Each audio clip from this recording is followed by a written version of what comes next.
Mark Kelly, he's on TV every day now. He's front and center. I think this latest revelation has certainly made him even more popular with Democrats. I've been super impressed with his performance on TV. Ashley, to what extent do you think his role now as resistance whisperer elevates his prospects for 2028? A lot, a little, not at all?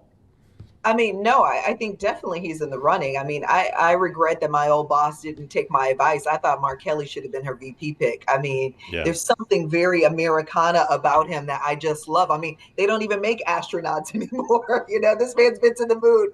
He's defended his country. I mean, like, there's something about him that I think, contributes and adds value to any Democratic ticket. He's got a different profile that we typically see of Democrats. That particular profile, meaning former military, sort of positioning yourself as very patriotic and Yeah. pro-America.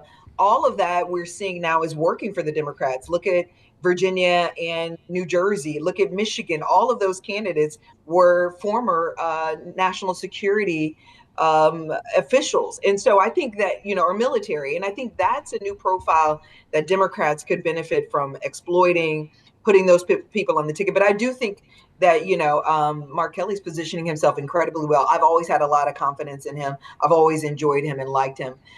So, yeah.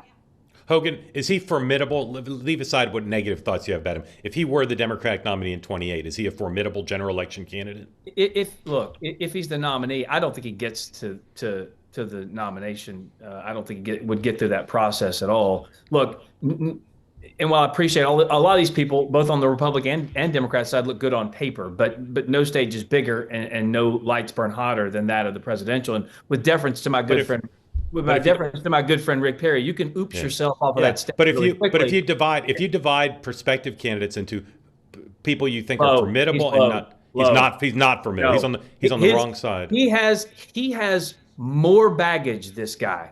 Yeah. What's his baggage? Delta Turnstile. It's a lot and it's bad, and people in D.C. know it, and that's one of the reasons he was sniffed at for vice president, and then they were like, "Nah, I don't think so." It's like, I'll give you an example, a metaphor, a simile, or whatever, very close to my heart. Once your football coach starts losing, or once he does something that you don't like, all the things you know about them start to come out in the ether, and you're like, wait, why didn't anyone say this in real time? Once he starts to gain traction, if he were to do that, the merciless level of attacks on this guy are going to be. All right, we got to move. We got to move.